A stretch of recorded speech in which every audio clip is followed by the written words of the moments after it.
Bonjour à tous et à tous, c'est Proto-Reptile, on se retrouve pour une nouvelle vidéo.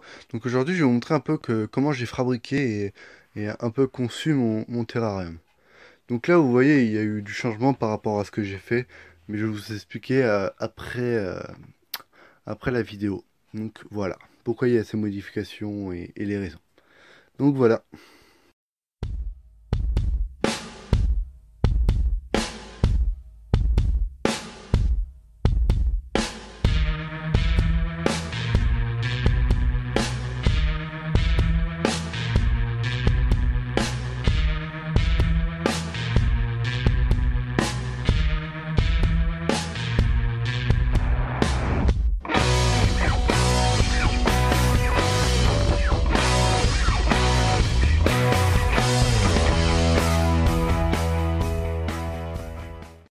Donc voilà la prochaine étape. Donc après désinfection de tous les vitres, moi personnellement je vais recouvrir avec du plastique les vitres pour afin de protéger. Donc par exemple si je m'amène à vendre ou à retirer tout, j'aurai une bâche plastique dessus. Donc pour retirer, ça sera nickel, les carreaux ne seront pas touchés. Donc voilà pour ça, j'ai du plastique, du scotch double face et du scotch standard. Donc voilà. Donc voilà, une fois cette étape faite, donc on peut voir si j'ai recouvert les trois. Donc voilà. Une fois cette étape faite, je vais coucher le terrarium comme ça. Et ensuite, je vais appliquer de la mousse expansive. Vous voyez. Donc là, c'est en forme de pistolet, donc c'est plus simple à contrôler. Donc j'ai deux cartouches comme ça. Si ça suffit pas, j'ai une cartouche comme ça en mousse expansive. Ça c'est du silicone, mais je vous montre juste le format de voilà, il est là-bas. Vous n'allez pas voir. Donc voilà. Donc une fois ça couche de mousse expansive. Mais, je vous précise bien. Ça c'est pas obligatoire. C'est moi je fais ça comme ça en cas de revente ou de changement. Les vitres sont pas attaquées en fait. Je n'ai pas besoin de gratter les vitres. Donc voilà.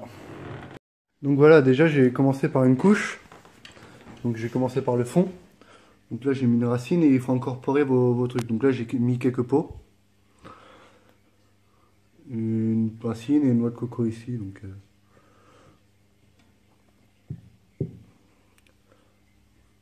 en espérant que ça va bien tenir. Donc voilà, maintenant il faut attendre que ça sèche.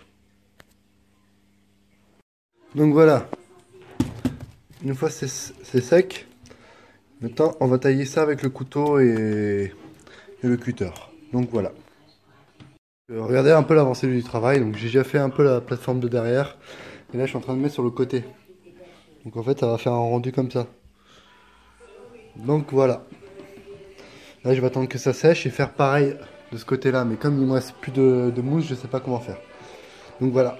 Je vous tiens au courant.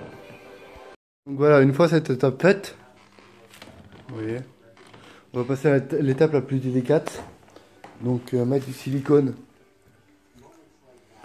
On va mettre du silicone, étaler avec nos doigts. Donc j'ai des gants pour ça. Et mettre de la tourbe. Donc voilà, ça c'est l'étape la plus délicate. Donc voilà, après la mise en place du terrarium à son lieu définitif, donc vous pouvez voir j'ai fait un coupage. Donc là il y aura de l'eau, là ça sera de la terre. Donc une fois ça fait, donc vous voyez un peu le rendu. Donc il y a des petites taches blanches, j'ai fait exprès, hein. C'est pour faire un espèce de côté rocheux. Je sais pas si vous allez voir. Après on aime ou on n'aime pas. De toute façon ça sera vert, donc on va pas trop voir. Donc voilà, en plus c'est mon premier, donc voilà. Donc là il y aura de la terre, là de l'eau. Donc avec une pompe, un chauffage d'aquarium, etc.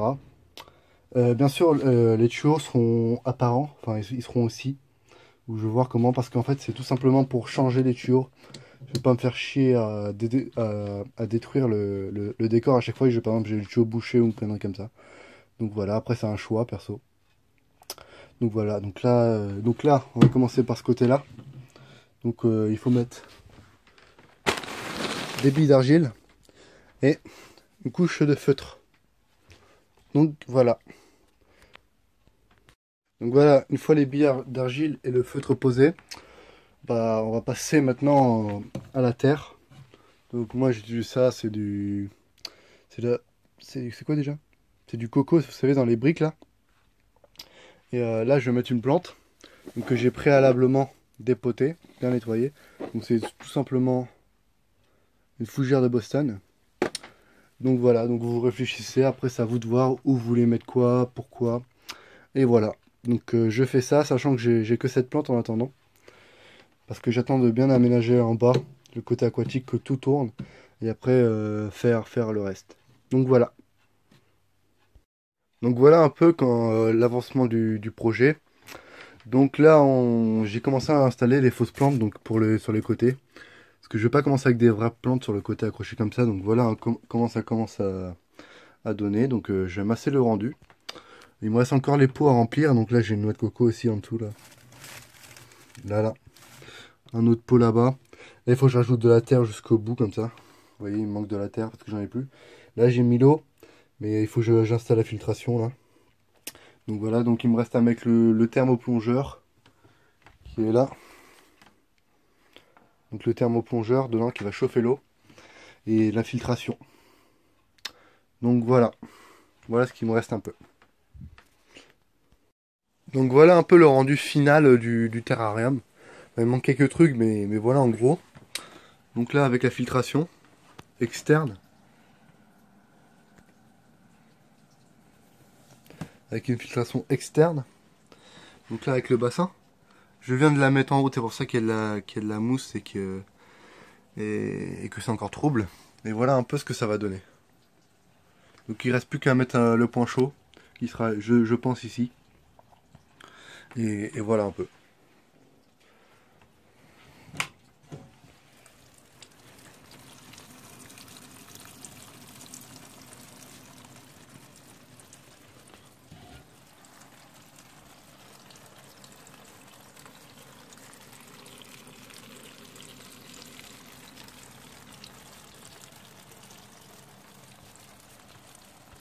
Nous revoilà pour la fin de la vidéo. Donc comme vous pouvez voir, il y a eu beaucoup de modifications, enfin beaucoup, pas mal.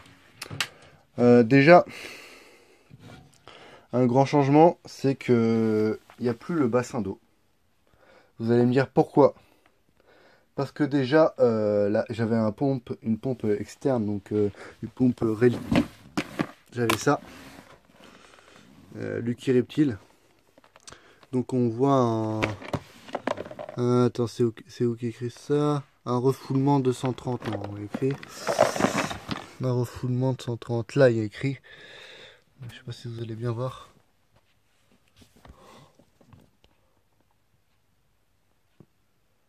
Écrit français, là. Écrit hauteur de levage maximum 130. Donc déjà avec 90, il y avait du mal. Donc déjà la première raison de l'enlevage du bassin. Ensuite là j'ai de la terre, mais au-dessus j'ai mis des éclats de coco comme ça. Tout simplement parce que voilà pourquoi. Je sais pas si vous allez bien voir. Juste là, il y a une tache noire. En fait c'est dû à la terre. Il se baignait dans l'eau, il se remettait dans la terre, il se baignait dans l'eau, il se remettait dans la terre. Du coup voilà. Donc ça va partir à la prochaine mue, de toute façon, c'est rien. Donc déjà donc c'est un terrain 60 45 45. Non, l'ancien c'est un 60 45 45. Maintenant on est chez du Exoterra toujours sur du 60 45 90. Donc là j'ai une lampe ici vision nocturne, enfin vision tropicale un peu violacée là. Là j'ai une ampoule Natural Light et là j'ai une ampoule UV 5%. Donc voilà. Du coup là-bas il y a un gros essuie-tout parce que du coup il y a le trou. Donc il faut que je trouve un moyen de boucher ça. Donc voilà un peu la vue d'ensemble du Terra. Donc aussi j'ai enlevé en fait le filtre. Moi je trouvais ça bien mais pour des raisons de principe. Parce que déjà ça faisait énormément de bruit. Et quand je voulais le mettre genre la journée et la nuit l'éteindre, malheureusement je suis obligé de relancer la pompe. Donc c'est pas possible malheureusement. Donc c'est pas possible malheureusement, mais sinon ça faisait une pluie, donc je sais pas si vous avez vu, ça faisait une espèce de cascade. Ici il y avait le tuyau et ça faisait une espèce de cascade, ça retombait et ça faisait euh, comme le son de la pluie. Et moi ça me détend, j'aime bien. Les problèmes c'est que voilà, ça fait trop de bruit, c'est pas possible de dormir parce que c'est dans ma chambre. Donc voilà. Et voilà une des raisons. Donc aussi ne vous en faites pas hein, s'il y a de la mousse. S'il y avait de la mousse, c'est parce que enfin dans la vidéo c'est que je venais mettre le filtre et du coup ça secouait et tout ça. Mais moi j'aime bien le bruit de la pluie, mais malheureusement ça fait trop de bruit. Donc je suis obligé de... J'ai tout enlevé, donc trouver peut-être un moyen, plus tard un autre palu dans le salon. Donc voilà le petit coco. Donc il a plus de place maintenant. Donc on peut voir, hein. Donc il peut vraiment se thermo-réguler donc par rapport. Là il est au point chaud. Et là c'est à lui de choisir. Donc voilà, toujours pareil, hein. Le thermostat, un hygromètre et un thermomètre. Donc voilà. Donc pourquoi le truc de la filtration et de la cascade, ça me dégoûte un peu, mais j'avais une superbe idée. C'était super bien. Franchement, j'étais super content de moi, mais le problème c'est que le bruit. Donc pourquoi pas prochainement faire un autre truc comme ça, mais aussi vous voyez les pots là ils sont vides, hein, parce que il y a juste ça de naturel la fougère là, parce que avec le Morelia c'est pas possible en fait. Parce que la nuit on se rend pas compte, mais la nuit ça bouge tout le temps, ça va partout. Donc voilà. Donc je les garde, hein, ou peut-être remplir par des fausses bromélias ou fougères ou autres. Mais ça, c'est pas un problème. Donc on sait jamais si un jour lui il passe dans un 90-90 ou même si, je sais pas, si je l'ai plus ou je sais pas, le terrarium, si je le garde en tout cas, il sera toujours plantable et voilà. Donc il y a toujours aussi la séparation de bassin et tout ça. C'est juste que j'ai recouvert des coco, mais après le, le terrarium reste pareil, j'ai envie de vous dire.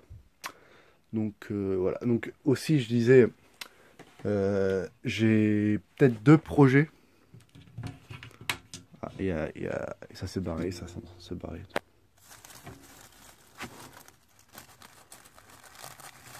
Donc voilà.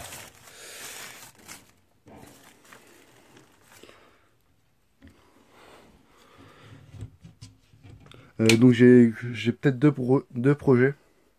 Donc faire un terrarium mais vraiment beau, peut-être avec mon 60, mon 45-45-60 pour des dents de robot avec vraiment un beau palu, genre vraiment naturel cette fois avec une cascade, mais il sera pas dans ma chambre celui-là. Donc voilà, donc peut-être ça. Ou sinon, et aussi un palu pour plantes carnivores, mais ça je sais pas du tout ça va se faire. Je vous dis ce que j'aimerais bien avoir en gros, mais si ça se faisait c'était nickel. Donc voilà. En plus, moi, je trouve personnellement pour le premier, il est assez réussi. Donc surtout si vous avez des questions sur comment j'ai fait, si vous voulez des conseils particuliers, n'hésitez pas à le dire en commentaire ou sur ma page Facebook, donc Proto Reptile. Et en message privé, je vous répondrai.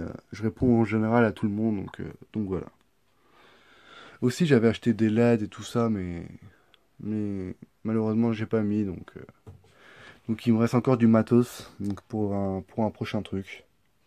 Donc si la vidéo vous a plu, n'hésitez pas à lâcher un petit pouce bleu. Donc n'hésitez pas à partager la vidéo, donc à dire ce que vous voulez comme vidéo aussi, hein. J'ai fait pas mal de changements au niveau de mes geckos aussi. Parce que mon mâle gecko maintenant est dans le 45-45-60.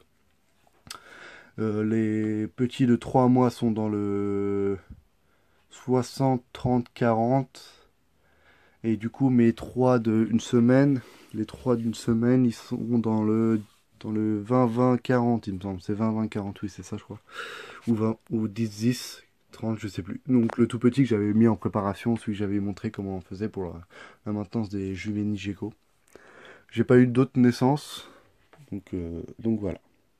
Donc n'hésitez pas à liker la vidéo, à la partager, à mettre un petit pouce bleu, ça ferait plaisir pour le soutien. Et si vous avez des questions, n'hésitez pas.